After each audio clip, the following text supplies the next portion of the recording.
তুমি কি সেকেন্ড টাইমে নিবা কি নিবে না এটা কিন্তু তুমি অলরেডি এখন নিজে বুঝতে পারবা। কি দেখে বুঝতে পারবা? তোমার প্রিভিয়াস অলরেডি তুমি একটা ভর্তি পরীক্ষা দিয়ে দিছো। তুমি দিয়ে দেওয়ার পরে তোমার অ্যাটলিস্ট এই কনফিডেন্সটা বিল্ড আপ করছে আমি চাইলে চান্স পাবো।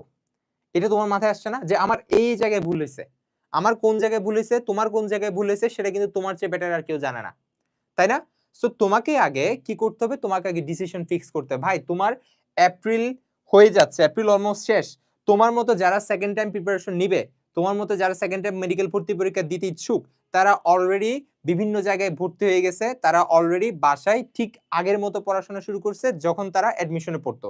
যেমনটা তারা অ্যাডমিশন টাইমে পড়তো 12 থেকে 14-15 ঘন্টা, তারা কিন্তু এখন এই জিনিসগুলো পড়তেছে, তারা কিন্তু এখন এটা কন্টিনিউ করতেছে।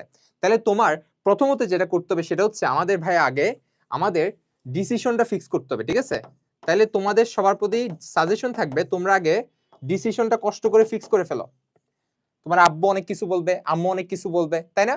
তারপর অনেকে হচ্ছে অনেক প্রেসার দেয়, কিংবা সোশ্যালি তোমার বন্ধু বান্ধব, ভাই ওরা অলরেডি মেডিকেলে চান্স পেয়ে গেছে, অলরেডি ওরা বুয়েট কুয়েট রুয়েট সবখানে ভর্তি হয়ে গেছে, অলরেডি ওরা ডিউতে ভর্তি হয়ে গেছে, বাট আমি এখন যদি স্টিল সেকেন্ড টাইমের প্রিপারেশন নিয়ে কোথাও ভর্তি না হই, তাহলে এটা আমার জন্য একটা সমস্যা হয়ে যাচ্ছে। এই কোয়েশ্চেন কিন্তু তোমাদের অনেকের থাকে। তো এত কিছু ভাবার দরকার নেই ভাই, তুই জাস্ট কিছু একটা টাইম নে, তাই না? তুমি জাস্ট 5 থেকে 6 মাস টাইম নাও, তারপর তো তুমি তোমার ওরটা সবাই দেখাইতে পারবা। এই কয়েকটা মাস তুমি দুনিয়া থেকে বিচ্ছিন্ন হয়ে যাও, সমস্যা তো নাই, তাই না?